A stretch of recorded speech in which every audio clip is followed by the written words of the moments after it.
વડોદરાના વાઘોડિયામાં કમોસમી વરસાદે ખેડૂતોને રોવડાવ્યા છે। કમોસમી વરસાદના પ્રકોપે ઊભા પાકનો નાશ થયો। ખેતરોમાં ઊભો પાક કાદવ કીચડમાં ગરકાવ થતા નાશ થયો છે। વાઘોડિયાના લીમડા, લોડ, વિજલપુર સહિતના ગામોમાં ડાંગરના પાકને મોટું નુકસાન થયું છે। માવઠાના મારથી ખેડૂતો આર્થિક તંગીનો માર સહન કરવા માટે મજબૂર બન્યા। તાત્કાલિક પાક નુકસાનીના સર્વે બાદ સહાયની માંગ કરી છે। તો વડોદરાની આ સ્થિતિ છે। વડોદરામાં કમોસમી વરસાદ અને કમોસમી વરસાદને કારણે જગતના તાત કે જેઓ ચિંતામાં ગરકાવ થયા છે। હજુ પણ ખેતરોમાં જે ઊભો પાક છે તેમાં પાણી ફરી વળ્યા છે।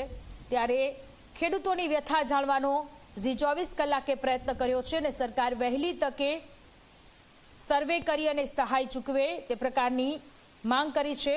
શાકભાજીના પાકને પણ મોટું નુકસાન થયું છે। એક અઠવાડિયું સુધી શાકભાજીના ભાવ પણ આસમાને રહેશે।